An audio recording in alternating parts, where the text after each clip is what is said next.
Cancer Healer Center, a new beginning.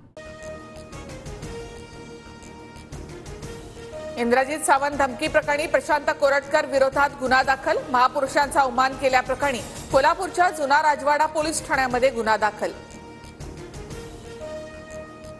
Prashant कोरटकरने जीवे मारण्याची धमकी दिली. इतिहास अभ्यासक इंद्रजित सावंत यांचा आरोप. तर छत्रपती शिवाजी महाराज, छत्रपती संभाजी महाराजांबद्दल कोरटकरचं बदनामीकारक वक्तव्य. इंद्रजित सावंतांचे आरोप प्रशांत कोरटकरने फेटाळले. माझ्या आवाजामध्ये धमकी देऊन कोणीतरी खोडसाळपणा केला. छत्रपती शिवाजी महाराजांबद्दल प्रचंड आदर.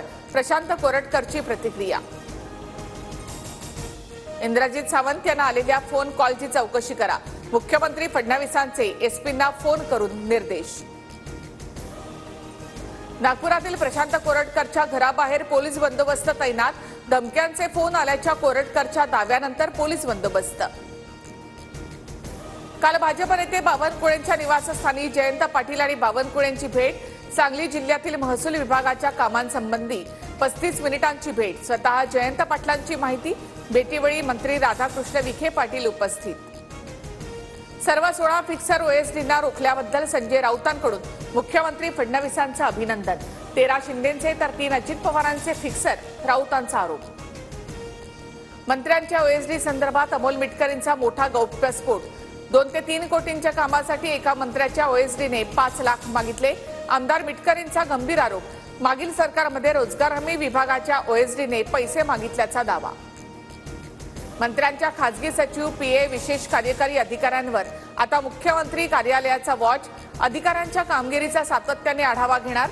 अधिकाऱ्यांची उसनवारी तत्वावर भरती केलेल्या मंत्र्यांनाही चाप बसण्याची शक्यता.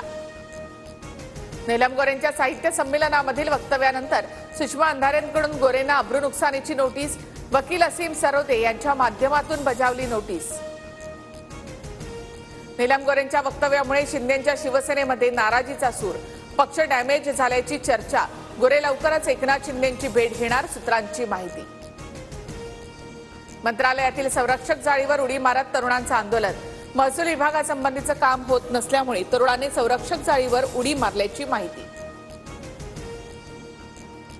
मंत्रालयामध्ये धक्काबुक्की करणाऱ्या पोलिसांच्या विरोधात पत्रकार आक्रमक. धक्काबुक्कीचा निषेध करण्यासाठी पत्रकारांचा मंत्रालयामध्ये ठिय्या. उपमुख्यमंत्री शिंदे यांनी आंदोलक पत्रकारांची भेट घेतली. सरकारी कर्मचाऱ्यांच्या महागाई भत्त्यामध्ये 3% वाढ. राज्य सरकारचा निर्णय. सरकारी कर्मचाऱ्यांना आता 53% महागाई भत्ता मिळणार. Cancer Healer Center, a new beginning.